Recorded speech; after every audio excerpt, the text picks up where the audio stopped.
धर्म स्नेही सत श्रद्धालु यहाँ पर उपस्थित आप सभी भव्यवर पुंडरीक पुण्यात्मा महानुभाव आचार्य भगवान समंत्रभद्र स्वामी द्वारा विरचित रत्नकंडक सावकाचार की वाचना में शल्लेखना संबंधी षष्ठम अधिकार को देख रहे थे, जिसमें आचार्य महोदय ने शल्लेखना की विधि को विस्तार से बताया। किस प्रकार एक आसन्न भव्य जीव संसार शरीर भोगों से विरक्त होकर के कषाय का समन करता हुआ और राग द्वेष मोह वैर इत्यादि दुर्भावों को छोड़ता हुआ गुरु के चरण सानिध्य में पहुँच करके संसार सागर से पार करने वाली यथाजा दिगंबर निर्गंथ दीक्षा को स्वीकार करता है।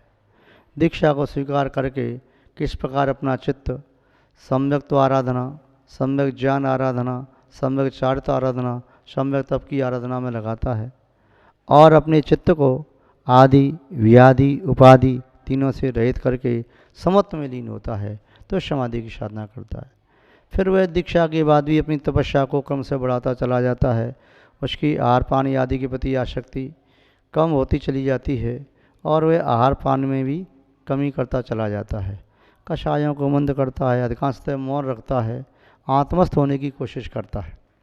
इस प्रकार फिर वह क्रमशः वह पेय पदार्थों को भी कम करता चला जाता है। फिर खरपान आदि ग्रहण करता है, फिर ओनली केवल जल गर्म जल लेता है।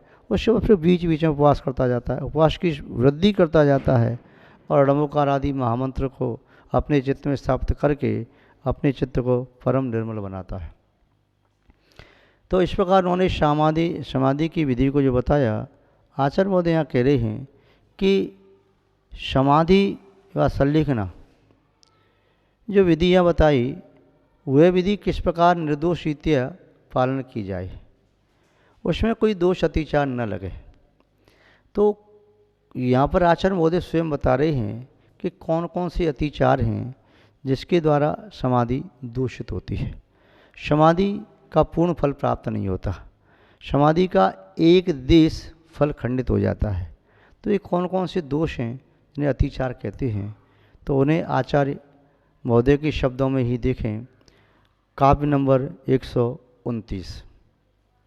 जीवित मरणा संशय भय मित्र स्मृति निदानना मानः सल्लेखनातिचारः पंच जिनेन्द्र ही समादिष्टः।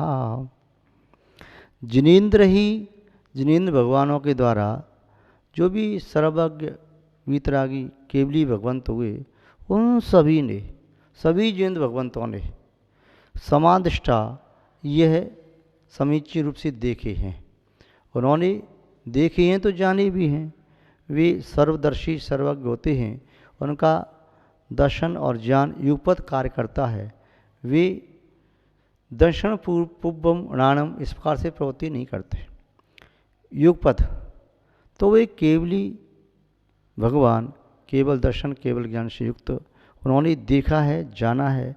जो लोक आलोक को जानते देखते हैं, उस लोक में विद्यमान समस्त चराचर द्रव्यों को, उनके गुणों को, उनकी पर्यायों को जानते देखते हैं। ऐसे केवली भगवान सर्वज्ञ भगवान के द्वारा ये 5 अतिचार देखे गए हैं, जाने गए हैं, कहे गए हैं। तो कौन कौन से 5 अतिचार हैं? पहले तो ये अतिचार किसके हैं? तो शल्लेखना अतिचारा, शल्लेखना व्रत के अतिचार है। शल्लेखना पूर्वक जो समाधि मन को स्वीकार करता है, उसे इन 5 प्रकार के अतिचारों से बचना चाहिए। अब अतिचार बता रहे हैं। जीवित मरणा संशय, जिसने शल्लेखना व्रत को स्वीकार किया, नियम शल्लेखना के बाद यम शल्लेखना को स्वीकार कर लिया, वह आराधक व क्षपक जीविता संशय जीवित रहने की यदि आकांक्षा करता है, तो वह शल्लेखना व्रत का अतिचार है।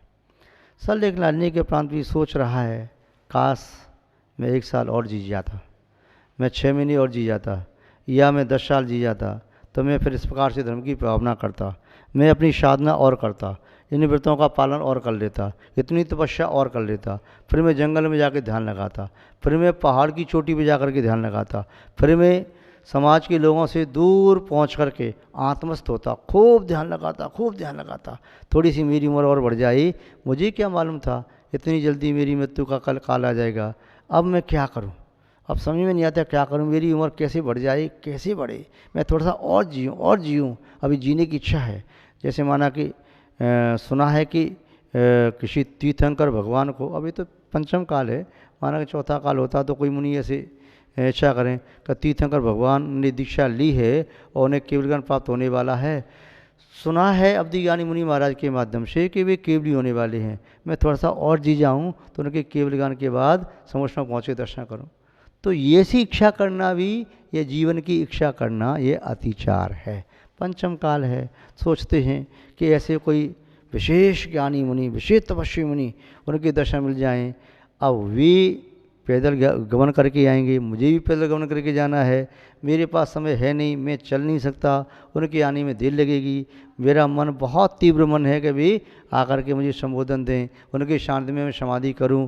अब क्या करूं, वे बहुत दूर हैं, सम्मिश्र खर जी हैं, गिरनार जी यात्रा करने गए हैं, या मांगी तुंगी, या और भी सिद्ध क्षेत्र में बड़वानी है, या कुंडलगिरी, द्रोणगिरी, या आर जी, कहीं भी गए दर्शन करने, यात्रा करने गई, और मैं अब समाधि की संलेखना कर रहा हूँ तो मैं जा नहीं सकता, और वो आने के लिए मेरी साधना में सहयोगी बनने के लिए तैयार हैं, किंतु वे अब पैदल गमन करके आएंगे, टाइम लगेगा, तो क्या करूँ हे भगवान, कैसे भी मेरी थोड़ी आयु और बढ़ जाए, मेरे समाधि के मन का काल में समाधि मन करूँगा कि थोड़ा सा और जी जाऊँ मैं।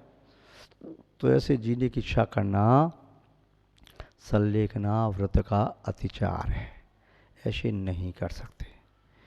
जीवित वर्णासन से चलो जीने की इच्छा नहीं कर रहे तो मरण की इच्छा कर सकते क्या? आगे समय बड़ा खराब आ रहा है, समाधि अभी अनुकूल समय में कर लो, फिर मौसम बहुत प्रतिकूल होगा, बहुत शीत पड़ेगी, बहुत ठंडी पड़ेगी अब आगे, इसीलिए अक्टूबर नवंबर में समाधि हो जाए तो अच्छा है, दिसंबर जनवरी तो कौन समाधि की इंतजारी करे, या ये मार्च के महीना में, फरवरी मार्च अप्रैल में समाधि हो जाए। अरे भैया भगवान मई जून से तो भगवान बचाए, मैं इतना जीना नहीं चाहता। या अगले साल क्या रहेगा, लोग कह रहे हैं, ज्योतिषी कह रहे हैं अगला साल बहुत ख़राब है, बहुत ख़राब रहेगा अगला साल, धर्म की हानि होगी, दुर्भिक्ष पड़ेगा, या राजा की मृत्यु हो सकती है, और कोई अनिष्ट हो सकते हैं, तो फिर मैं क्या करूं? हे भगवान, मैं तो मेरी सोचता हूँ समाधि जल्दी हो जाए, 2 साल पहले हो जाए, 4 साल पहले हो जाए, 10 साल पहले हो जाए, 1 महीना पहले हो जाए, 15 दिन पहले हो जाए, तो ऐसे भी दीक्षा कर रहा है। यहाँ तक कि एक अंतर मुहूर्त भी पहले या एक अंतर मुहूर्त बाद में समाधि की इच्छा करता है तो भी संलेखना व्रत का अतिचार है। तो ऐसे भी आकांक्षा नहीं कर सकता, न आगे ज़्यादा जीने की, न जल्दी मरने की, दोनों ही। बस क्या कर सकता है, जब मेरा आयु कर्म पूर्ण होना हो तब हो जाए, मैं अंतिम क्षण तक समता में परिणाम रखूं, मेरा संसार के किसी प्राणी के प्रति बैर भाव नहीं हो, किसी के प्रति मोह नहीं हो, किसी के प्रति राग द्वेष नहीं हो, मेरे चित्त में कोई प्रकार की वासना न हो, मुझे कोई वेदना न सताए, और मैं समत्व भाव के साथ पंच परमेष्टि की सन्निधि में सिद्धों का ध्यान करते करते, अनंत परमेष्टि का नामोच्चारण अरम अरम करते हुए, आचार्य परमेष्टि का संबोधन सुनते सुनते, व आचार्य परमेष्टि का वरद हस्त सिर पर रहे उनके आशीर्वाद के साथ, और उपाध्याय परमेष्टि रहस्यमय सूत्रों की व्याख्या सुना रहे हैं, जिनको सुनते ही मेरा सम्यक, मेरा ज्ञान, मेरा चात निर्मल हो रहा है, अत्यंत विशुद्धि बढ़ रही है। इतनी व्याख्या कि आज समझ में आ रही है, ज्ञान का सूक्ष्म बढ़ गया। पहले मैं समझता था बड़ा विषय क्लिष्ट है, और कई तो व्याख्या इतनी सरल बता रहे, वो समाधि के संबंध में इतनी सरल व्याख्या, इतनी सरल व्याख्या कि ऐसा लग रहा है चित्त तो मेरा प्रक्षालित हो गया। और साधु परमेष्टि, उनकी मौन रूप विशुद्ध वर्णाएँ मुझे प्रभावित कर रही हैं। मेरे चित्त में किंचित भी क्रोध आदि कसाय उदय को प्राप्त नहीं हो रही और वे अपना प्रभाव नहीं दिखा पा रही। मेरा चित्त एकदम शांत है और मेरा मन ऐसा निर्मल हो गया है जैसे निरभ्र आकाश हो। बादल बरसने के उपरांत जब आकाश स्वच्छ हो जाता है, सूर्य की सीधी किरणें जमीन पर आती हैं, चंद्रमा की चांदनी सीधी आती है, ऐसे ही कसाय भाव या पंचेंद्रिय विषय के भाव, चातुर्मुनि के भाव जब त्रोहित होते हैं, तब चेतना में जो निर्मलता आती है वह निर्मलता शब्दातीत होती है। तो इस प्रकार समाधि की भावना तो न जीने की इच्छा और न मरने की इच्छा। फिर तो जीने मरने की इच्छा दोनों अतिचार हैं, तो ये नहीं करना चाहिए। भय नहीं करना। भय मतलब कि डरना नहीं, हे भगवान अब समाधि मर मेरा होगा, अब मैं समाधि को प्राप्त करूंगा, मैं मर जाऊंगा, अरे मैं तो अभी मरना नहीं चाहता था, अरे कैसे मरूंगा, मेरी समाधि कहाँ होगी, जंगल में होगी, नगर में होगी, ग्राम में होगी, गर्मी में, सर्दी में, बरसात में, कहाँ होगी, मुझे धर्मात्मा मिलेंगे कि नहीं मिलेंगे, संबोधन देने वाले मिलेंगे कि नहीं मिलेंगे, हे भगवान मैं नहीं जानता मेरे परिणाम समाधि के समय कैसे रहेंगे। अंदर से भयभीत हो रहा है। समाधि तो करना चाहता है, समाधि की साधना भी कर रहा है, अंदर से डर लग रहा है, न जाने क्या होगा, न जाने क्या होगा, न जाने क्या होगा। जैसे कोई विद्यार्थी परीक्षा हॉल में जाने के पहले उसके पैर कांपते हैं और पेन हाथ में पकड़ते ही हाथ कांपता है, लिखने के लिए जानता है, याद किया है, फिर भी उसे घबराहट होती है। ऐसे कई विद्यार्थी हैं कि महाराज जी मैं सब जानता हूँ, वह पेपर मैंने पेपर देने के पहले घर में हल किया था, किंतु वहाँ जाके क्यों घबराहट होती है, पसीना पसीना शरीर हो जाता है और फिर हाथ पाँव कांपने लगते हैं, न मुंह से बोल निकलता है, न लिख नहीं पाते। तो ऐसी समाधि के समय भय नहीं होना चाहिए। पहले से प्रैक्टिस करो, कुछ नहीं, ये शरीर तो एक पर्णकुटी है, ये तो वस्तु की तरह से कोई व्यक्ति वस्तु उतार के रख देता है, वैसे मैं उतार के रख दूंगा। वस्तु को उतार रखने में क्या राग, क्या द्वेष, क्या मोह, समत्व भाव है। ये आयु पूरा हो गया, शरीर छूट गया, शरीर दूसरा प्राप्त होगा।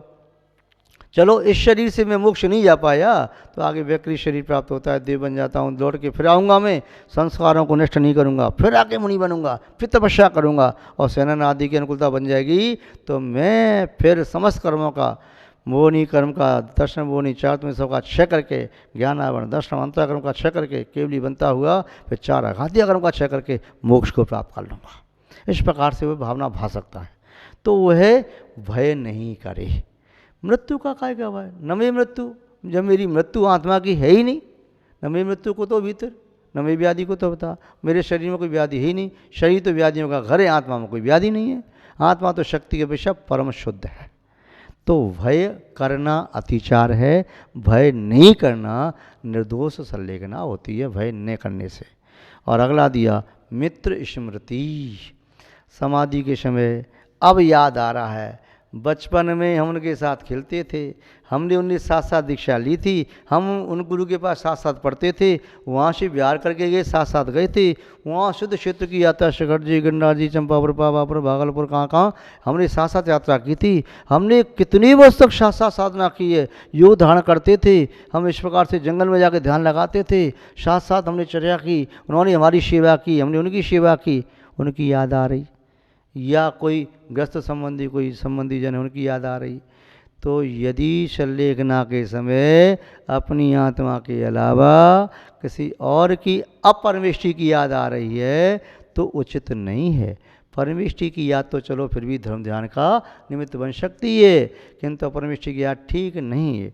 और परमेष्टि की याद भी, अब साधक हैं तो अपना मन आत्मा में लगाओ, अरहत आदि की भक्ति में लगाओ, सिद्धों के ध्यान में लगाओ, गुण चिंतन में लगाओ, तो ठीक है। याद करके क्या होगा, उनके उपकारों को याद करोगे तो उनके प्रति राग जागेगा, यदि उनके प्रति कोई उन्होंने प्रतिकूल व्यवहार आपके प्रति किया उसे याद करोगे तो द्वेष जागेगा, और राग द्वेष ऐसी जागृत होगा तो समत्व भाव नष्ट हो जाएगा, उत्तम समाधि नहीं हो पाएगी। इसीलिए यहाँ पर कह रही हैं मित्र स्मृति, मित्रों को याद करना भी संलेखना व्रत का अतिचार है, इसलिए उस समय मित्रों का याद नहीं करना।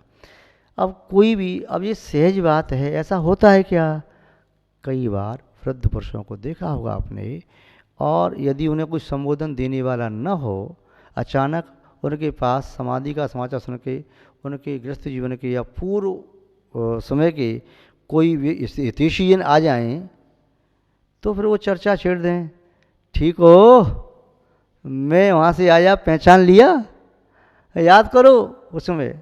तो ऐसे व्यक्तियों को उसमें वहाँ पर नहीं आने देना चाहिए, क्योंकि वह याद कराएगा तो ये याद नहीं कराएगा कि तुम समाधि की साधना कर रही हो, आत्मस्थ हो जाओ। याद कराएगा, हम और दोनों शिखर जी यात्रा करने गए थे ना, याद है, हम दोनों पहले व्यापार करते थे, हम तुम्हारे पार्टनर हैं, पहले के साझेदार हैं। अरे तुमने खेत किया था साथ में, वहाँ खेत बेचा था, प्लॉट बेचा था, ऐसा किया था। तो इस प्रकार से भावना बात है। तो इससे क्या है, मित्रों की स्मृति आती है। और एक मित्र 4 मित्रों की चर्चा कर रहा है, देखो हमारे साथ वो भी थे, वो साथ में थे, वो साथ में थे। और कई बार तो सामने प्रसंग न होने पर भी अचानक अतीत की स्मृतियाँ आने लगती हैं। मेरा मन कर रहा है वहाँ जाने का, मैं वहाँ घर जाना चाहता हूँ, फिर द्वारा गया कि नहीं गया, अब उन्हें ऐसा किया, कैसा किया, बच्चे कैसे रह रहे होंगे, क्या कर रहे होंगे, अरे उन्हें मेरा बहुत उपकार किया है, मैं कैसे भूल जाऊँ। तो ऐसी बातें भी स्मृति आदि करना, ये भी शल्यकना को दूषित करने वाले हैं। तो मित्रों के प्रति स्मृति नहीं करना। निदान, मैंने खूब तपस्या किए, खूब साधना की, शक्ति अनुसार किए, उपवास किए, व्रत किए, निर्दोष शर्त का पालन किया है, अब तो भगवान स्वर्ग में इंद्र का पद मिलना ही चाहिए, अब तो मुझे प्रतिइंद्र का पद मिलना चाहिए, कुबेर बन जाऊं मैं तो, या मैं तो आगे चक्रवर्ती बन जाऊं, मैं तो आगे कामदेव बनूं, या बलभद्र बनूं, और रिद्धिधारी बनूं, और ऐसा वैभव मेरे पास हो, वैभव को सुदीर्घ काल तक मैं भोगूं। इस प्रकार का वैभव प्राप्त पुण्य से होता है, मैंने सुना है। और देखो पुण्य का फल, पुण्य के फल से तो चक्रवर्ती आदि बनते हैं, पुण्य के फल से धरिंद आदि विभूति प्राप्त होती है, पुण्य के फल से ये सब अक्षय आदि बनते हैं। तो मैंने भी पुण्य किया है, तो ऐसा वैभव मुझे प्राप्त नहीं हो सकता क्या? तो इस प्रकार से निदान नहीं करना चाहिए। निदान करने से भी शल्यकना व्रत दूषित होता है। इसीलिए शल्यकना करने वाला व्यक्ति इन 5 प्रकार के अतिचारों से अपनी आत्मा को बचाता है। जीने की आकांक्षा, शीघ्र मरने की आकांक्षा, या मन में भय का संचार, मित्रों की स्मृति और निदान, ये 5 अतिचारें, इन 5 अतिचारों को छोड़ करके निर्दोष शल्यकना व्रत का पालन करना चाहिए। और निर्दोष शल्यकना व्रत का पालन करने वाला व्यक्ति उत्तम समाधि जीवन को प्राप्त करता है, जो कि ज़्यादा से ज़्यादा 7-8 भव में, कम से कम 2-3 भव में भी मोक्ष प्राप्त करने का अधिकारी हो जाता है। आप सब उस शल्यकना की साधना की भावना भाएं, ऐसी हम आपके प्रति भावना भाते हैं। और इसी के साथ आशीर्वाद देते हुए अपनी शब्द श्रृंखला को विराम देते हैं। शेष चर्चा बाद में। ओम शांति। जय बोले श्री शांतिनाथ भगवान की, परम पूज्य आचार्य गुरुदेव श्री विद्यानंद महाराज की, जैन धर्म की।